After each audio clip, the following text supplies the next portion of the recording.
On avait une notion très importante que le Rambam nous a enseignée. Il nous a dit une chose extraordinaire. Il nous dit que quelqu'un est né avec une qualité qui est à l'origine bonne, mais qui, si elle ne reste pas au milieu, elle se détériore si elle va dans un des extrêmes. Et il était en pleine série d'exemples qu'il a donnés. Il a donné un ensemble d'exemples. D'accord? Donc il avait donné par exemple l'exemple de la générosité. On est à la page. Enfin, on est exactement à la formule Vechen Anedivut. Il appelle ça la Nedivut, c'est-à-dire l'esprit de générosité qu'un être humain quand il naît. D'accord? Il dit la générosité, c'est l'intermédiaire entre l'avarice et le gaspillage. Donc tu es nadiv, c'est-à-dire tu as au milieu, tu veux donner, tu veux rendre service, tu veux être généreux. Et il dit maintenant, si tu ne restes pas au milieu, si tu as une extrême, tu vas ne plus rien vouloir donner, tu vas être kilai, on appelle ça, kilai, c'est-à-dire kamtsan, c'est-à-dire avare. Tu vas aller vers l'avarice, et par contre, si tu travailles trop cette mida dans l'autre côté, tu vas devenir un gaspilleur. Tu vas dilapider tout ce que tu possèdes. Alors qu'à l'origine, c'était la nedivut, c'était la générosité. Donc on voit bien que le Rambam ne t'explique pas comment ça évolue. Il ne t'explique pas, il te cite simplement comment la même qualité de caractère peut dériver dans deux choses. Aussi bien le caractère du milieu est bien, aussi bien les deux extrêmes, il dit c'est du mal total, du mal entier. Mais il ne t'explique pas comment. D'accord? Il ne t'explique pas comment. Alors ça peut être soit, par exemple, par le souvenir du chinour. Si quelqu'un, il a vu, parce que je sais moi, quelqu'un, il a vu ses parents qui ont tout dépensé leur fortune.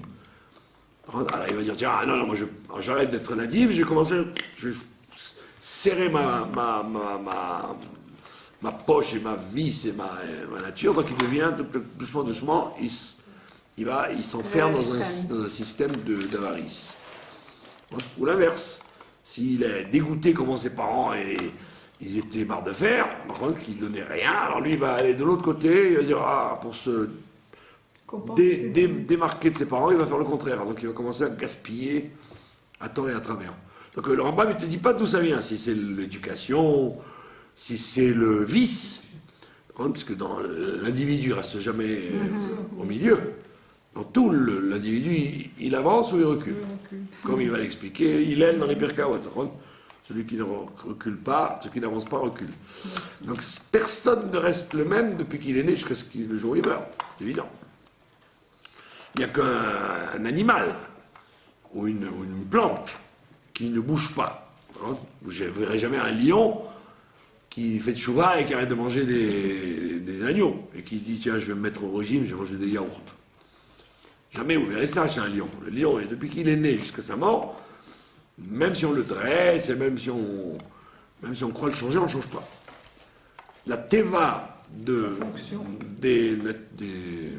minéral, du végétal, de l'animal ne bouge pas. Teva ne peut pas bouger. La teva de l'homme, oui. Et c'est ça qui est très très embêtant.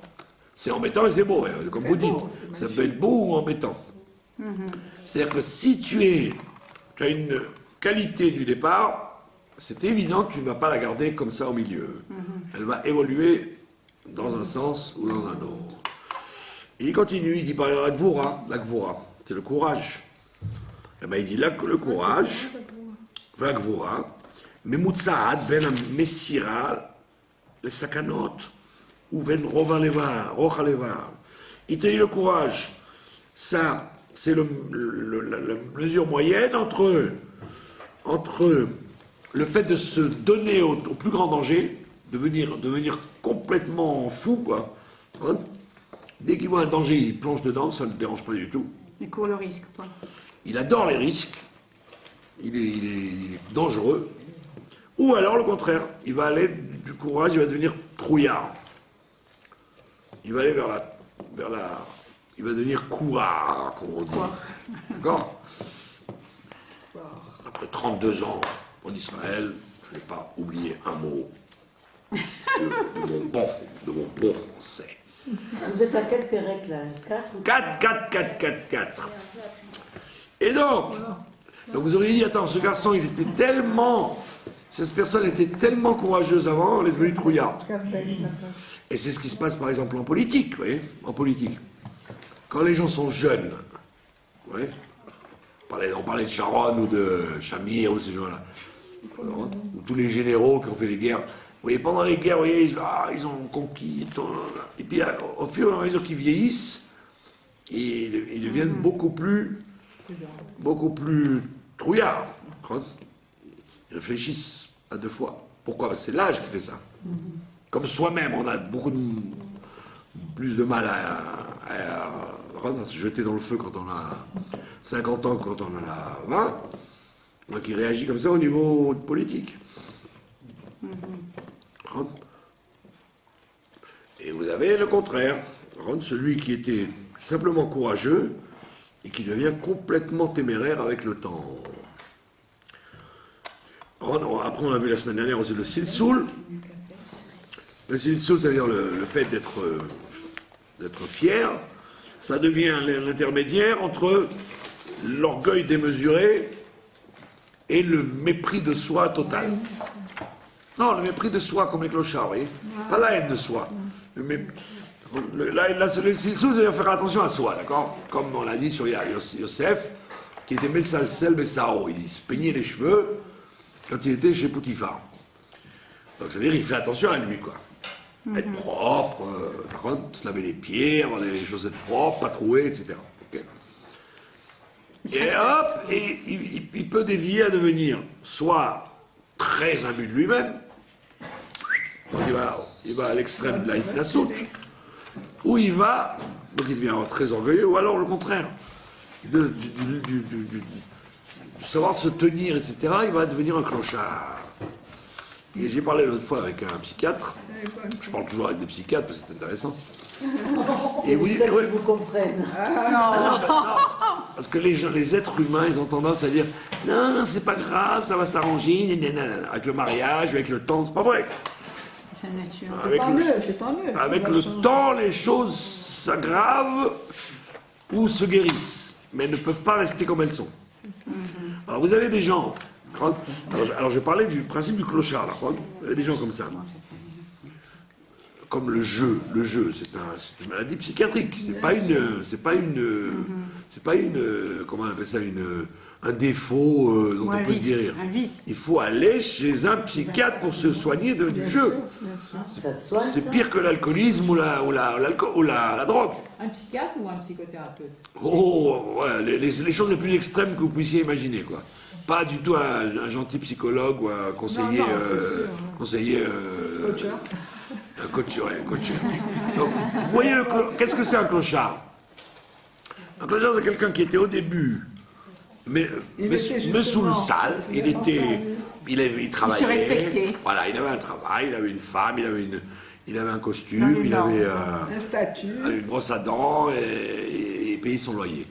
Et à la fin de sa vie, vous voyez qu'il vit dans la rue, par terre, en hiver, il pue, il est capable de manger du parterre. Il dit, attends, comment un type peut arriver à une telle dégradation? Alors, c'est ce qu'il te dit le Rambam. Mais pourquoi vous êtes en train de dire que c'était un choix? Non, c'est qu'une chose qui était une qualité de départ, une qualité au départ peut devenir soit un énorme défaut à droite, soit un énorme défaut à gauche. Puisqu'il est très soigneux.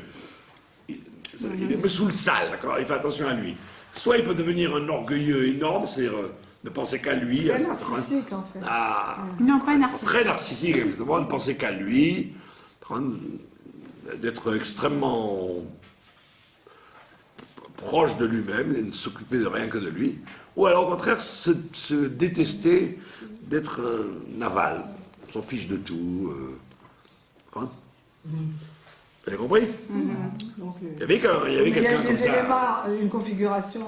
Alors c'est pour ça que je vous dis, ici le Rambam ne vous a pas dit les causes.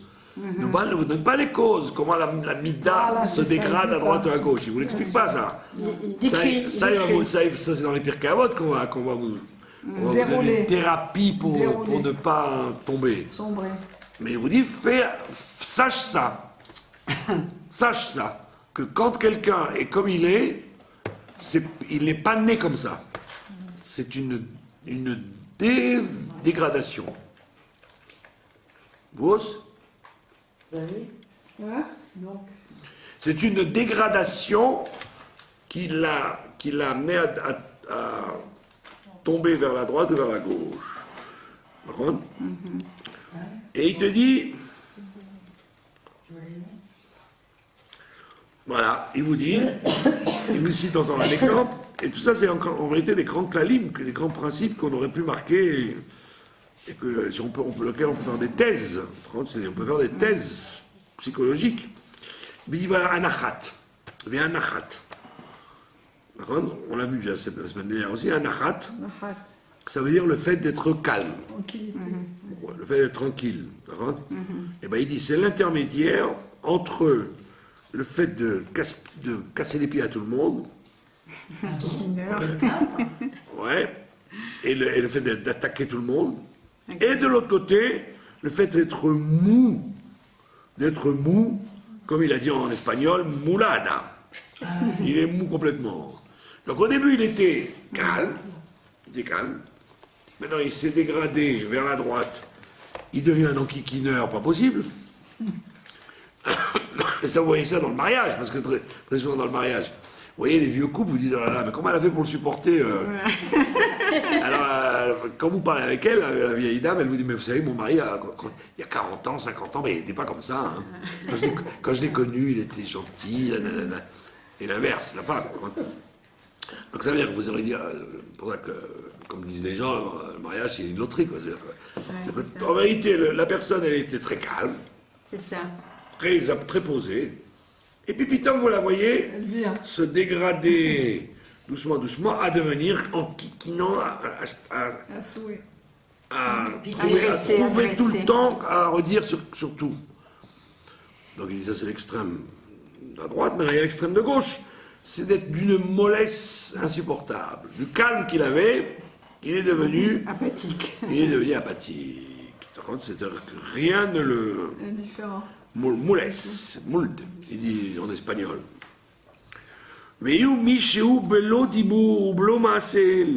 Voilà, quelqu'un qui ne parle plus, qui n'agit plus, et qui est d'une lourdeur dans tout ce qu'il fait, et il devient d'une froideur incompréhensible.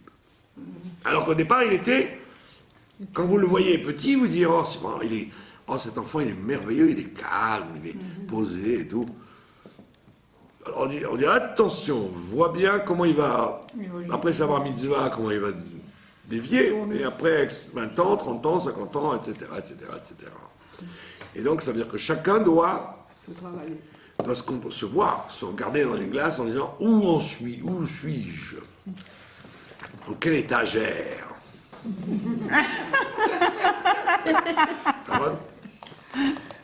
Mais souvent, Donc, c'est à la suite de quelque chose. Voilà, c'est ce que le Rambam ne vous dit pas. Il vous dit, est-ce que c'est l'éducation qui l'a rendu comme ça? Est-ce qu'il a reçu un choc Un trauma. traumatique?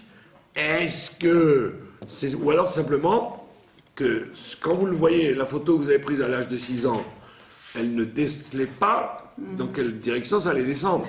Et donc, comme l'individu, quand il ne se travaille pas, automatiquement il descend. Hein?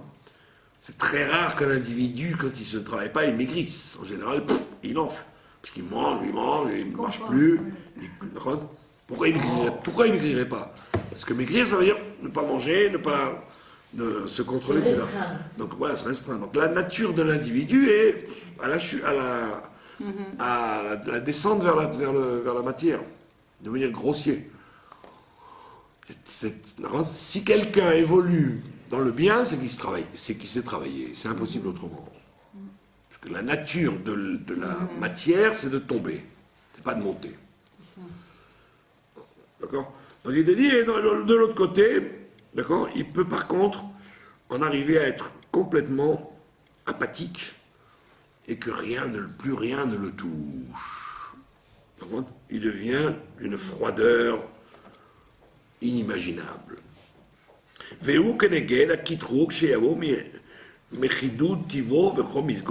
le contraire de ce qu'on a vu tout à l'heure, de celui qui était agressif avec tout le monde.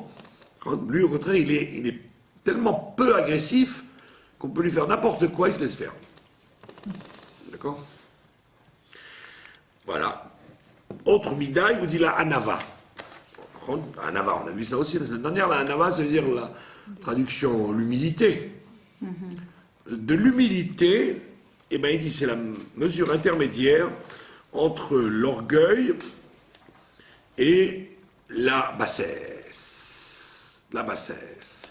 Ça veut dire que tu étais anave, c'est-à-dire que tu connaissais tes qualités, tes défauts, tu étais bien au milieu, puis Tom, tu peux, au lieu de rester à ce niveau-là, tu peux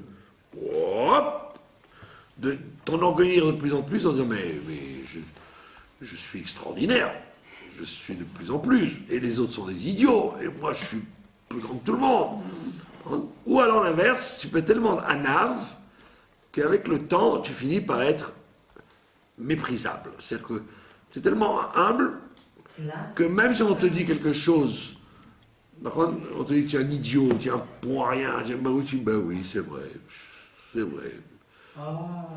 Donc il dit c'est l'intermédiaire entre l'orgueil démesuré et la bassesse, le fait d'avoir plus aucun amour propre.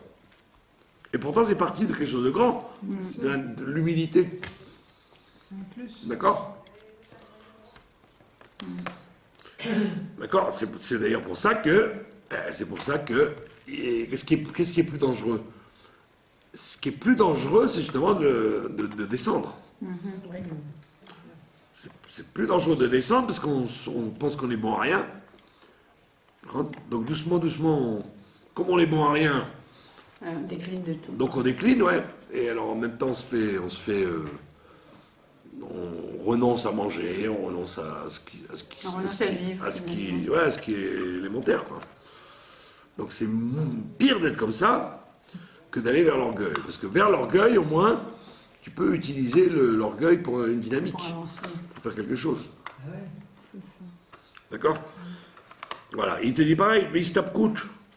Istapkut, c'est le fait de se contenter de peu. Istapkut. Maspik. Ah oui. Oui, mais la société, elle casse les gens. C'est pour ça que les gens, ils sont cassés. Alors, ne vous dit pas d'où ça vient. Ça peut venir de la société, ça peut venir des parents, ça peut venir de mauvaises interprétations de ce qu'on a vu. De mauvaises interprétations de ce qu'on a vu. Vous dites, attends, celui-là,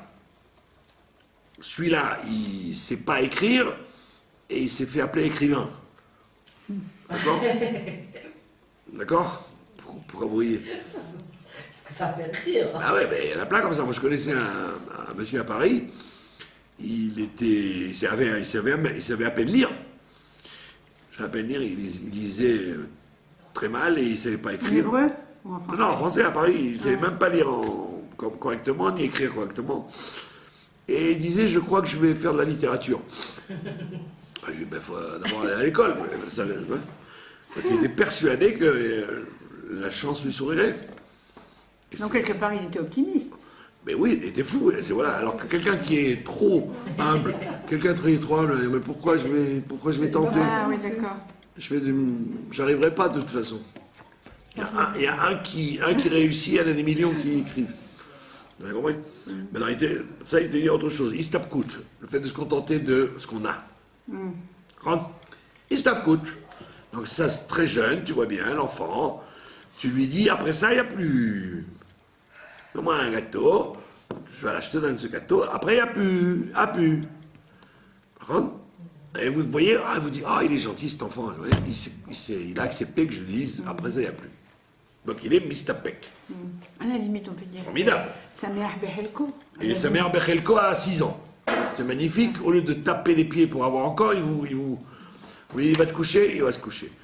Il dit bonjour à la dame, il va dire bonjour à la dame. Donc il a mis data Istapko depuis qu'il est tout petit. On lui dit, cet enfant, j'ai aucun problème avec lui, il va grandir comme un arbre. Magnifique, il suffit d'arroser un peu. Puis Tom, il te dit, cette mesure-là, elle est l'intermédiaire entre la cupidité pour l'argent et la paresse totale. Donc, tu lui dis, comment il est passé d'un gars qui était mistapek, tout ce que tu lui disais, il disait, ça va, je ne redemande pas, j'ai eu ce qu'il faut. Puis Tom, il bascule et il devient cupide. Non seulement il ne se contente pas de quelque chose, mais il en veut encore, il en veut encore, il en veut encore. Alors vous l'avez connu, il était content de son sort. Comment a-t-il évolué vers ça? Vous devez surveiller justement comment il va évoluer vers ça. Comment ça? Par exemple, il était mistapek parce que son père il lui a dit, écoute, il n'y a pas plus qu'un morceau de gâteau, donc tu manges que le morceau de gâteau. Mais il lui a dit avec un tel ton que l'enfant va dire, mais quand je serai grand, je me vengerai sur la misère dans laquelle mon père m'a mis. Et alors il devient cupide. Il dit, je vais monter à Paris, je vais ouvrir des affaires. Arvaillac. D'accord? Et donc d'où c'est venu? Parce que quand il était petit, on lui a pas fait comprendre que se contenter de peu était une qualité. On lui a fait comprendre que c'était, il n'y a pas le choix. Il n'y a pas le choix. Et comment il n'y a pas le choix? Mais regardez les gens comme ils prennent des vacances, ils sont riches et tout. Pourquoi pas moi? Donc il va donc passer de l'autre côté. Il va devenir insatiable de richesse. Ou alors, le contraire. De se contenter de peu, il va devenir paresseux au point de ne jamais rien faire pour avoir plus. D'accord? Donc, au lieu de dire, tiens, je vais améliorer mon ordinaire, au lieu de manger que du poulet, je vais aussi avoir de la viande. Ou alors, et si c'est au lieu d'avoir de la viande, je vais aussi avoir du fromage ou du poisson. Alors il dit, bon, il n'y a plus de poulet, je vais acheter des pâtes. Pâtes de poulet. Après, il n'y a plus de pâtes de poulet, il va manger des steaks végétales. Un steak végétal. Et après, il n'y a plus rien à manger. Bon, tant pis. Ouais. C'est ce qui s'est passé d'ailleurs pendant la Shoah. Comme pendant les 5 ans de la Shoah, vous voyez dans les camps, ils étaient comme ça, les gens. Vous voyez comment les gens, à une vitesse extraordinaire, ils dévoilaient des caractères qu'ils n'auraient jamais imaginés, quoi. À cause de la pression, quoi. Donc, il te dit, et pourtant c'est parti d'une mida extraordinaire, c'était que la mida de la suffisance, de se contenter de ce qu'on a. Ils ont dit, c'est merveilleux. C'est merveilleux, quelqu'un, toute sa vie, il va se contenter de ce qu'il a, il va être bien, sadique. Et il te dit, non, ça bougera, ça va bouger, tu vas ou devenir quelqu'un qui va en vouloir, il va être prêt à tout pour avoir. Tarvatement, on voit bien, il y a plein de gens, après la guerre, ou quand ils étaient dans des pays où il n'y avait rien à manger, après ils se sont dit, non, mais je vais devenir riche, tu vas voir. Après ils sont devenus riches. Leur père, ils ont fait une bar mitzvah avec un morceau de pain et un oignon. Et eux, il faut qu'ils louent des salles. Et tout c'est venu parce que de l'enfance, ils ont dit une enfance, ben, je me rappelle quand j'étais petit, il n'y avait rien à manger à la maison, mais je me suis dit, non, moi je deviendrai un homme d'affaires. Alors il peut être un homme d'affaires honnête ou même un homme d'affaires malhonnête, etc. etc., etc. Puisque la motivation, c'est de devenir riche maintenant. D'accord? Ou alors l'inverse. Alors, comme il a été habitué à n'avoir rien, il finit par en avoir de moins en moins. Il devient atzlan, c'est-à-dire paresseux pour le minimum. D'accord? Et philosophe quand il ne faudrait pas l'être. Hein? Il est philosophe, alors oui, philosophe, mais la société ne respecte que les riches. Et toi, tu es en route vers la clochardise.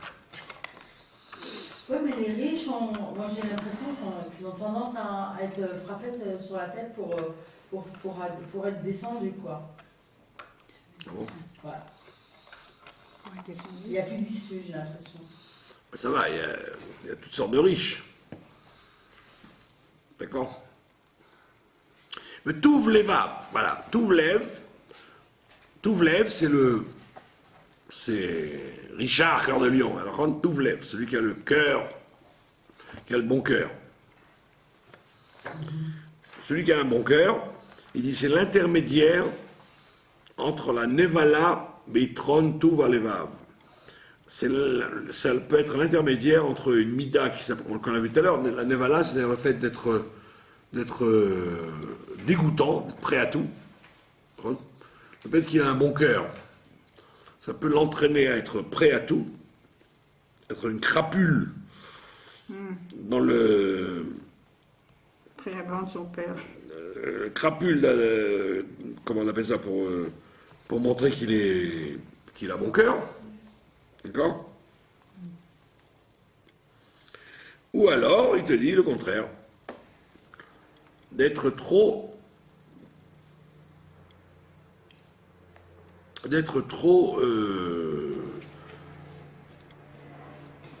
bon. D'accord? Trop bon. Il se fait pigeonner par tout le monde parce qu'il est trop gentil. Alors, le Rambam te finit en te disant Mipnei she'en lamidot elu, shem yadoua bilshonenu. Il dit toutes ces qualités, tous ces caractères dont on vient de parler, et c'est pas évident de trouver une traduction. Alors, c'est très dur de traduire exactement le mot, d'accord? Entre la mida du milieu, la mida de l'extrême et la mida de l'autre extrême. Ça y est, le faresh, shinyanehem, il faudra à chaque fois expliquer de quoi il s'agit. Ou macherotsimbo à philosophie, mais ce qu'ont voulu expliquer par là, les philosophes, quand il dit les philosophes, c'est les scientifiques de l'époque, quoi. Les psychologues d'aujourd'hui, quoi. D'accord? Leftov, quand on dit Leftov, un bon cœur, Korim, Mishekol, Kavanato, Letiv, Livne Adam, Goufo. Un bon cœur, c'est ce que le Pirkei Avot va dire, comme on l'a vu la semaine dernière, dans le chapitre 2 de Pirkei Avot. Rabbi Lazar Ben Harar, il a dit c'est quoi la meilleure qualité? Il a dit c'est le bon cœur. Alors il dit qu'est-ce que ça veut dire le bon cœur, Leftov? Le bon cœur, il dit c'est ce que les gens appellent quelqu'un qui veut toujours faire du bien aux autres. Mais comment? Avec son gouffre. C'est-à-dire il est toujours prêt à rendre service. C'est ce qu'on appelle avoir bon cœur. Là. C'est pas avec son argent forcément, c'est avec son, c'est avec son corps. C'est ça, l'écoute. Ouais, avec son corps, il est toujours prêt à aider la veuve et l'orphelin. D'accord? Va atsato, ve mamono, ve cholicholto. Avec son corps, il est prêt à rendre service. Avec ses conseils, il est prêt toujours à écouter les gens pour leur rendre service. Ou ve mamono, et avec son argent aussi, tant qu'il peut aider, il va faire des pieds et des mains pour aider. C'est ce qu'on appelle un bon cœur, lève-toi. Bilti shiasigeu nezek obizayon, et il est tellement bon qu'il n'a jamais il ne voit jamais ça comme un dommage ou comme une honte. Il est heureux. Vous vous rendez compte? C'est magnifique. Au lieu de dire ça suffit, ça fait toute la journée on m'a gonflé, on m'a fatigué avec les services que j'ai rendus. Non, il est très très bien. Au contraire, il en demande encore avant de se coucher. Plus il en fait, plus il est heureux d'en faire. Donc, c'est pas qu'il en a ressenti un dommage ou une honte. Pas du tout. Vous avez compris? Ben, donc, il va vers le pigeonnage diplômé, celui-là. D'accord? mais ça ne le dérange pas du tout. Il aime ça. Ça s'appelle Lev Tov. Vous avez compris? Et il te dit, Veu Aemtsaï. J'aimerais bien en avoir un comme ça, hein, parce que je ne sais pas parler, je deviens folle avec les docteurs et les rendez-vous et tout. Voilà. Non, pas. Pourquoi? Quel rapport vous voyez avec Eh ça? bien, qu'on puisse m'aider un petit peu. Ah, d'accord, ouais. Ouais, ça c'est. D'accord. Donc on parle de quelqu'un qui est toujours disponible. Mais il faut 24 pas heures sur toujours 24. même. C'est gênant de demander toujours à la même personne aussi. Hein. Bah oui. Évident, hein. Ouais, alors on parle pas de l'autre côté, comment les gens ils doivent être, comme disent les Tunisiens, blata. D'accord. Puisqu'il est prêt à m'aider, je vais être blata. Peut-être que j'ai exagéré. Ça, on parle pas de l'autre côté, comment toi tu dois être. Ouais, il y a un Ne prophète. pas abuser, comme on dit, pas abuser de la bonté des uns et des autres. On parle de lui il est comme ça, lui ça ne le dérange pas. Et alors aujourd'hui, évidemment, donc c'est un canticoun, parce que si quelqu'un n'est pas comme ça, d'accord?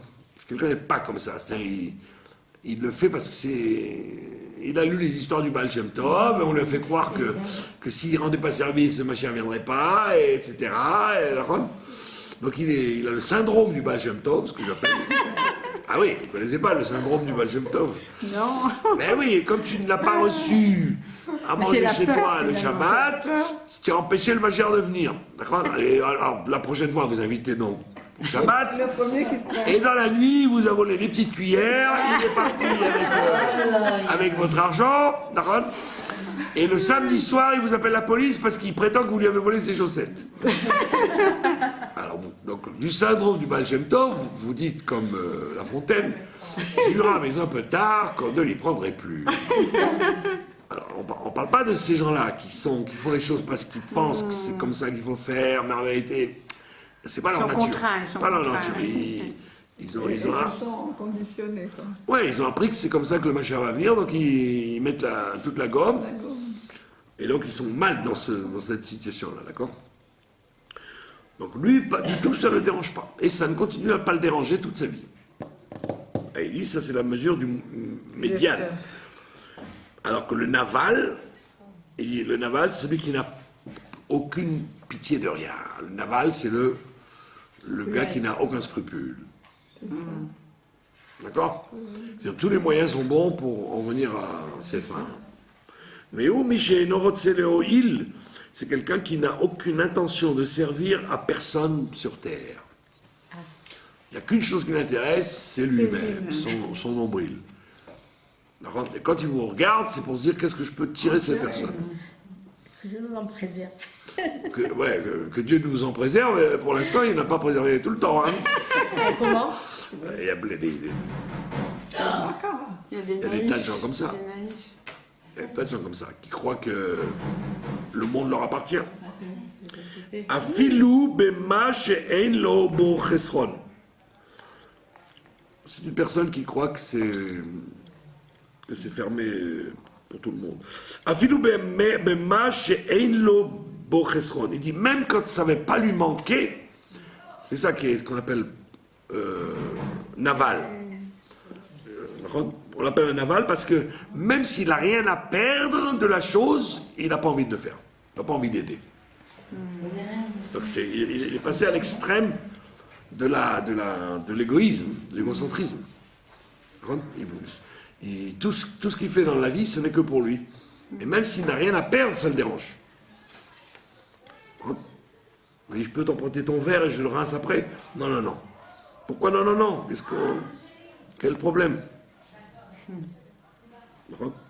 Veu, velotorars, même s'il n'a aucun ni manque, ni fatigue, ni ça lui coûte une perte, ni un ennui. Velonezek, ni un dommage. Veu akatse acharon, et ça c'est de l'autre côté total du bon cœur. C'est l'extrême total du bon cœur. Veitron Touv alevav hu. Maintenant, quel est l'avantage d'avoir un bon cœur? Comme le bon cœur dont il a parlé, d'être généreux à l'infini. Ou chez Oset Varim Aniskarim Belev Tov. Il dit, c'est les choses dont on a parlé, quand on a parlé du bon cœur. On a expliqué, dans le commentaire, il dit,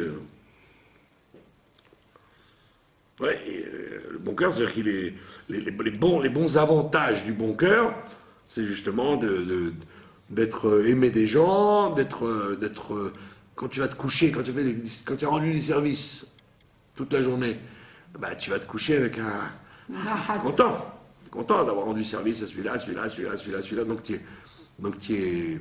c'est très avantageux. Il n'y a pas que des ennuis de s'être fait rouler par certains, d'accord? Il est content, il dit, bon voilà, quand je vais partir de cette terre, bah, j'aurai eu avec moi beaucoup de gens qui diront, c'est extraordinaire ce que cette personne a fait dans ce monde-là. Et donc, j'ai content de ça. Parce qu'il ne faut pas croire que les gens d'un égoïsme exacerbé, ils sont heureux. Au contraire, ils sont aigres. De plus en plus aigres. Et le fait de se renfermer sur eux-mêmes, ça les rend encore plus aigres. Mais à filou, il y a sigéou basé nezekadol. Et il te dit, même quand il en a un grand dommage d'avoir rendu des services, au bisayon, nous avons une grande honte, au Torah Rav, ou alors ça l'a beaucoup fait perdre de temps, Vefsed Meroubé, où il a perdu de l'argent de ça, Veu à Katsea Rishon, ça c'est l'extrême qu'on avait vu, c'est l'extrême, malgré tout, il te dit, il y a quand même plus d'avantages, c'est quand même plus agréable, c'est moins grand défaut d'avoir un leftov, même s'il y a des désavantages certains, que d'être naval, c'est d'être crapuleux et de ne s'occuper que de ses affaires. Et là, le Rambam, il te parle au niveau de la satisfaction particulière, quoi. Il te dit, Sachakol, un pigeon, prendre quelqu'un qui est un pigeon dans la société, il est quand même plus heureux psychologiquement, valorisé par rapport à et même lui, il se sent plus valorisé quand il va vieillir ou quand il va faire le bilan de ce qu'il fait, que quelqu'un qui dit toujours non à rendre service. Pourquoi? Parce que l'être humain est fait. Le Rambam ne va pas le dire ici, mais c'est écrit dans tous les midrashim, etc. L'homme est fait pour donner. L'individu est fait pour donner. Le fait de donner, c'est la raison d'être de l'être humain, alors que les autres êtres vivants,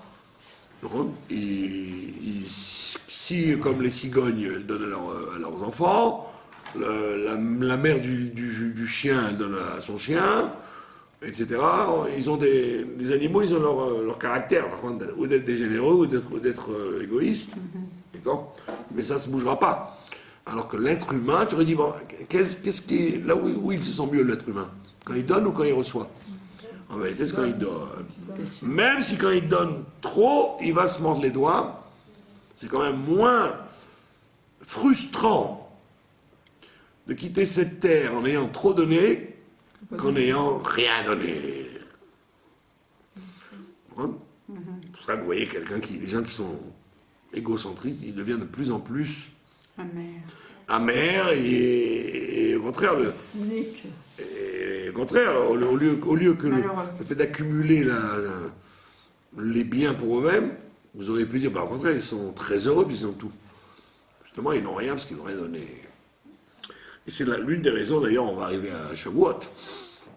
Shavuot, le Midrash pose la question, pourquoi lit-on la Megillah de Ruth à Shavuot?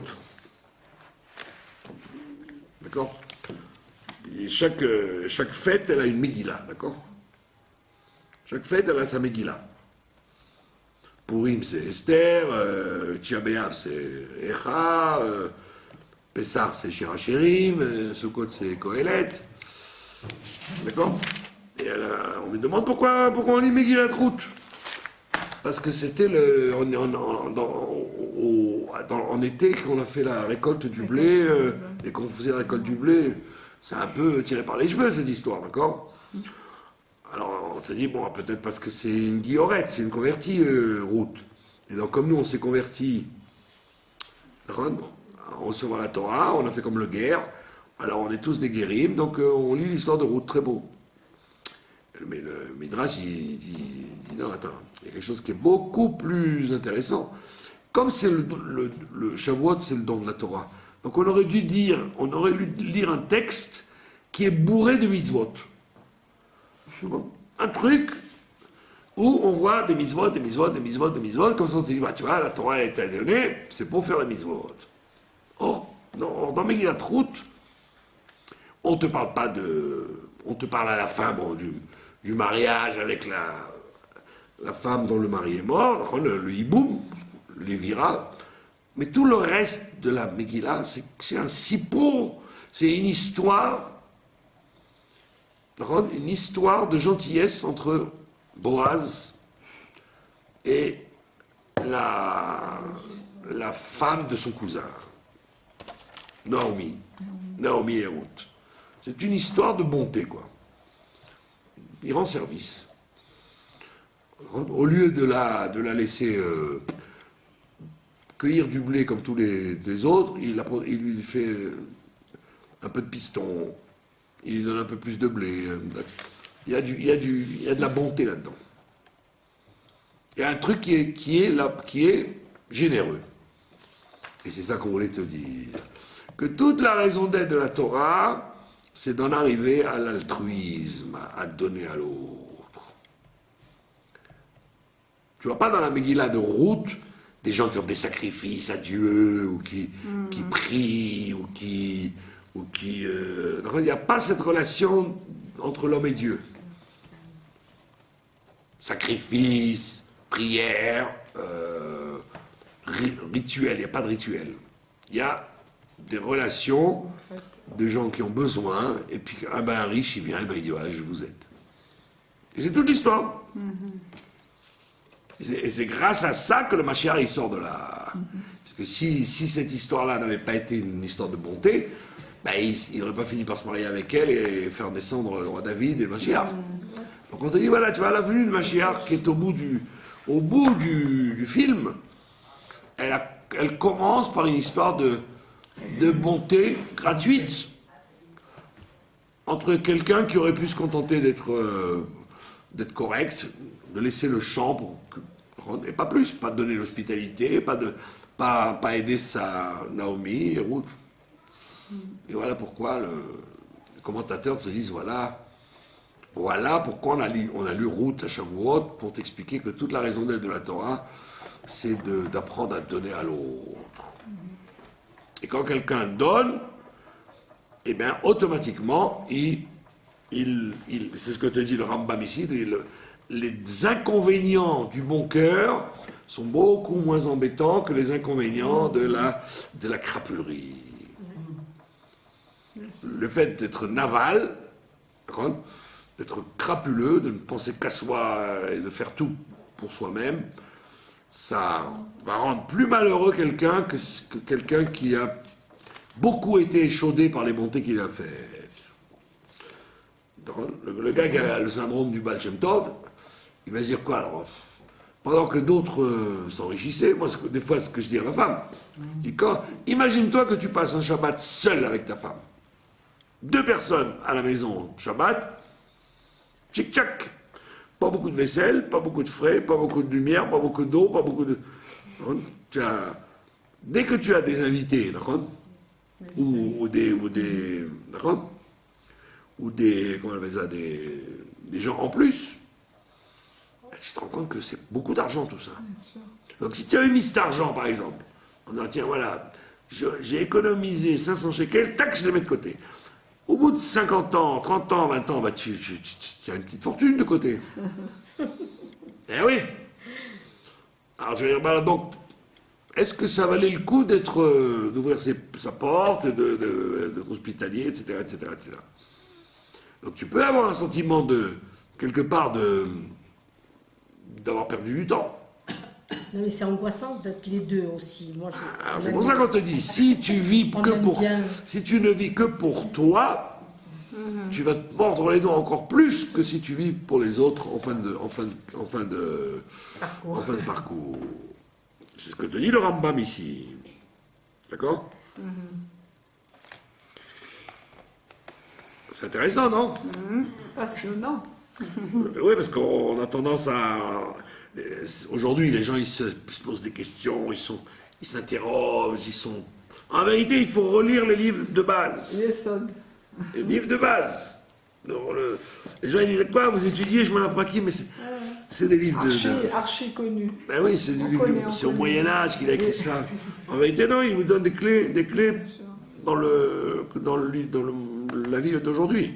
C'est pour ça que le rabbi dit que le guide des égarés, le guide des égarés, le Rambam il a écrit à son époque, il y a 800 ans, parce qu'il y avait des communautés au Yémen, etc., qui ne savaient plus où ils en étaient. Le rabbi dit non, le guide des égarés, c'est tout le temps actuel. Ça peut pas être... Il n'y a pas de livre qu'on va mettre aux oubliettes parce qu'ils sont vieux. Au contraire, plus ils sont vieux et plus nous, on va se rendre compte qu'on en a besoin maintenant. Vérité. Parce qu'ils ont été écrits avec une sagesse qui va à l'éternité. Donc si tu te poses la question, Aaron, si tu t'étais une fois posé la question, mais en fin de compte, j'aurais mieux fait de vivre que pour moi, Aaron, puisque ma chère ne vient pas et qu'on va passer l'arme à gauche, alors peut-être j'aurais dû mettre de l'argent de côté Aaron, passer Pessar en Turquie ou en Yougoslavie, avec piscine et yacht, que de m'enquiquiner à nettoyer, à recevoir, à acheter, à porter. Donc on te dit non, ça racole la dernière ligne, comme on dit, Shoah Tartona dans ta vie, c'est que si tu as fait beaucoup d'efforts de donner, tu te sentiras beaucoup mieux que si tu as fait tous les efforts pour rien donner. Voilà. Vea Savlanout. Ah, c'est le plus important. Si vous voulez qu'on arrête, on arrête, mais apparemment, Non, a priori, on n'est pas censé s'arrêter à bout de 3/4 d'heure. On s'arrête encore un peu. Vea Savlanout, il te dit Savlanout. C'est quoi Savlanout? Patience. La patience. Patience. D'accord? La patience. Il ne faut pas confondre la Savlanout et la Sauve-la-nout. La Sauve-la-nout, c'est la tolérance. Ah bon? Sauvel, Anis Sauvel, c'est-à-dire je supporte l'autre. Alors que Savlanout, c'est-à-dire je le porte, sa balle. Je suis là, je porte et l'autre, je le supporte. Donc la Savlanout, c'est la patience, et la Sauve-la-nout, c'est la tolérance. Donc c'est la même racine, bien évidemment. Mais là, le Rambam te dit la Savlanout. Eh ben, il dit c'est la mesure intermédiaire entre Memutsa ben Akaas, c'est la mesure intermédiaire entre la colère et le fait de ne rien ressentir. Sensibilité. L'insensibilité à la honte, d'accord? Savlanout, ça veut dire je suis patient. Donc il te dit c'est une mesure intermédiaire. L'extrême à droite, c'est quoi? Ben, c'est que tu n'es pas patient du tout. Rien t'agace. Rien te met en colère. D'accord? D'où vient la colère? Comme on l'a expliqué un milliard de fois. Pourquoi on appelle ça, dans le Midrash, on appelle ça, on dit que celui qui se met en colère, c'est comme quelqu'un qui fait la Vodazara. C'est parce qu'en vérité, tu veux que les choses soient comme ça, et comme les choses ne sont pas comme ça, tu ne sont pas comme tu veux toi, donc ça te contrarie et tu l'exprimes. Tu exprimes ta contrariété devant le fait que le monde n'est pas exactement comme tu voulais qu'il soit. Donc le kaas, la colère, ça provient d'un manque de Savlanout. Tu n'acceptes pas le monde ou les gens comme elles sont. Dans la réalité. D'accord? c'est un grand travail chaque fois qu'une chose ne marche pas comme tu veux, de dire bon, comme ça, le tova, c'est pas grave, tout va bien. C'est une très grande mida de patience. D'accord? Vous voyez des gens, vous dites comment ils ne se sont pas tirés une balle dans la tête. Ils n'ont rien dans leur vie et malgré tout, ils ne sont pas en colère, ils sont gentils, ils sont patients. Endurant. D'accord? Donc il dit, ça, la nôtre, c'est au milieu. Tu manques de patience, donc tu t'énerves. Ça peut devenir une maladie. Donc c'est l'extrême, à droite. Maintenant, l'extrême de la gauche, c'est quoi? C'est le fait d'être tellement patient que tu n'as aucune sensibilité à la honte et aux échecs. Rien ne te bascule, ne te trouble. Il te dit c'est dramatique. C'est dramatique parce que il doit y avoir une limite à la patience. Tu peux pas toujours dire bon, j'accepte les choses comme elles sont. Non, tu dois réagir. La sablanout ne veut pas dire la passivité extrême. D'accord? Il dit pourtant c'est ce qui arrive. D'accord? Ouais. Alors, à force de patienter, on finit par accepter tout. Donc, non, il ne faut pas accepter tout. En français, ça s'appelle le laxisme. Ah oui, c'est ça. Le laxisme, ça veut dire oui, pourquoi? Il n'y a plus de limite. Ah oui, comme Madame Tsipilivni, donc je la cite à la télé, parce qu'il faut bien dire les bonnes choses sur les gens. Elle critique Netanyahou parce qu'il veut dire qu'Israël nous appartient. Mais par contre, hier, elle veut faire une loi comme quoi les homosexuels ou les lesbiennes auront le droit de se léguer leurs biens les uns les autres. Il n'y a pas de raison écrit dans la loi qu'on doit donner ses biens à qui on aime. Alors, qui on aime d'après la loi, c'est le conjoint, ou les enfants, ou les parents. Maintenant, il va falloir introduire une nouvelle loi. Non, qui on aime, c'est l'homme pour l'homme, la femme pour la femme, le chien pour l'homme pour le chien, etc. Et là, elle se bat là pour ça. Ah Elle bon? se bat pour ça. Ah oui, elle dit comment dans la loi on n'a pas marqué cette nouvelle notion il peut y avoir un amour très profond autrement qu'entre homme et femme. Donc ça veut dire quoi? Ça veut dire que ça s'appelle accepter. J'accepte tout, je tolère tout. D'accord? Je tolère tout. Ah oui, il y a plus de... Donc c'est tout le contraire du kaas. Quelqu'un qui est en colère, ça veut dire qu'il a au moins des choses qui le dérangent. Là, ça te dérange tellement peu que quelle que soit la situation, tu es prêt à l'accepter.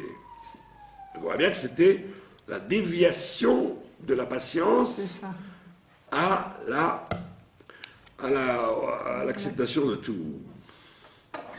Et les gens s'imaginent en Occident que c'est la grande qualité de l'Occident, c'est d'accepter tout.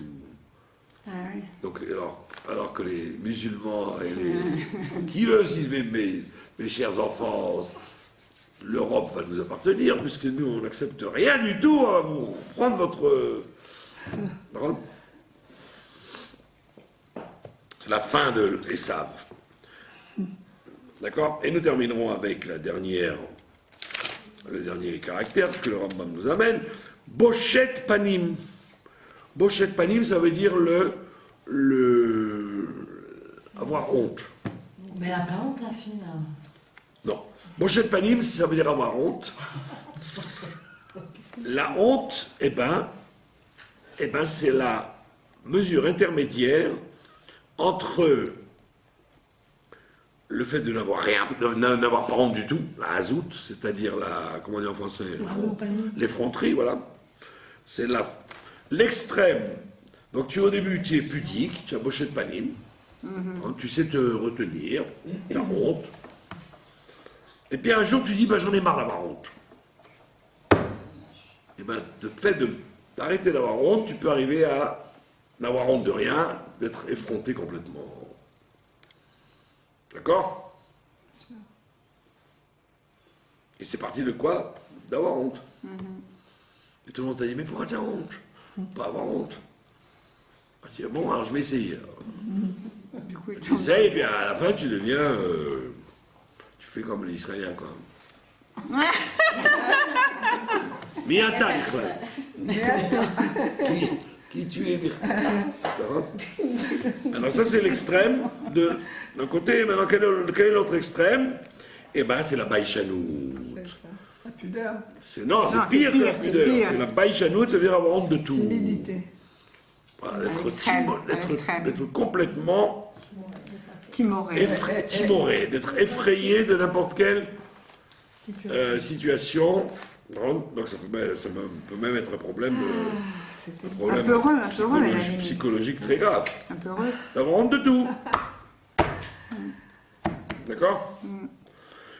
Pérouche, Nirali, il me semble, finit le Rambam, il dit vrai à Motenu, que si Cholam Yoracha, chez Baïchan ou Etzlam. Parce que dans la tradition talmudique, le Baïchan, c'est chez les sages, celui qui a beaucoup de pudeur. C'est ça. Et Boshet Panim, c'est le milieu. Et on l'apprend de leur formule dans les Pirkei Avot, Lo Abaïchan Lamed, que celui qui a trop honte, il ne peut pas apprendre. Donc c'est pour ça qu'il te dit, il faut avoir de la pudeur, mais pas avoir trop grande honte. Parce que si tu as trop de honte, tu ne peux rien faire dans ta vie. Ni tu apprends, ni tu n'obtiens ce que tu aurais dû avoir. Mais et quand on dit celui qui n'a pas de honte du tout, mais Amrou, Boshet Panim, les Gan Eden. Quand on dit Boshet Panim, ça veut dire c'est bien. Puisque celui qui a Boshet Panim, qui a juste la honte qu'il faut, il va au Gan Eden. Pirkei Avot, encore une fois. Mais Lo Amrou, Baïchan, Vedlazer, Sidartim, car, ils n'ont pas dit le Baïchan. Le Baïchan, il va au Gan Eden. Le Baïchan, pas du tout, il n'apprend rien. Donc il ne va pas au Gan Eden. Il est traumatisé celui-là, il a honte de tout. Donc c'est pour ça qu'on te dit Boshet Panim, c'est une grande qualité, c'est au milieu, alors que la Baïchanout, c'est un défaut terrible. C'est que même de ce qui est normal, même de son salaire, il va pas réclamer. Même, Complètement masochiste. ben oui, le vendeur a oublié de lui mettre le camembert dans le sac et il a payé quand même.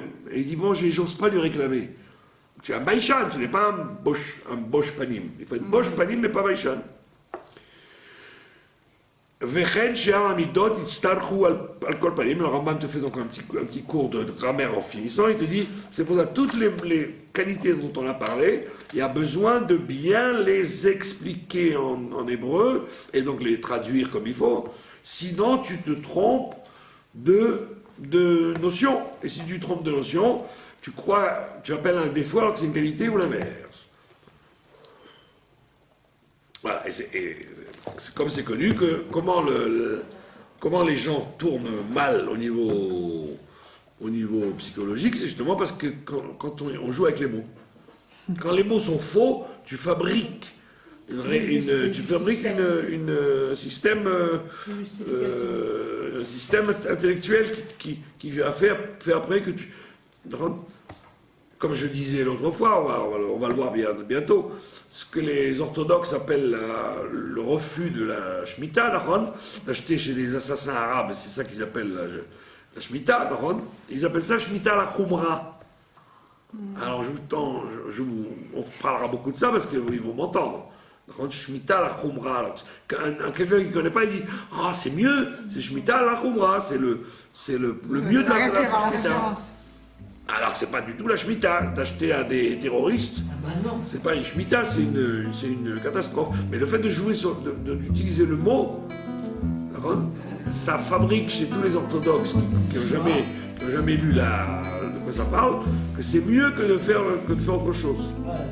Alors ça s'appelle pas du tout Shemitah, parce que j'achète à des criminels. Ça s'appelle aider les goïms à s'installer encore plus en Israël. Donc il y a besoin, c'est ce que Rambam vient de faire ici, de dire, quand tu parles d'une notion, il faut que le mot soit exact. Si le mot est faux, Par contre, tu vas rien comprendre à ce qu'on demande, à ce qu'on te demande. Il y a une confusion qui va s'installer, il ne faut pas qu'elle s'installe. C'est une mauvaise Les définition. terroristes, Voilà. c'est des terroristes,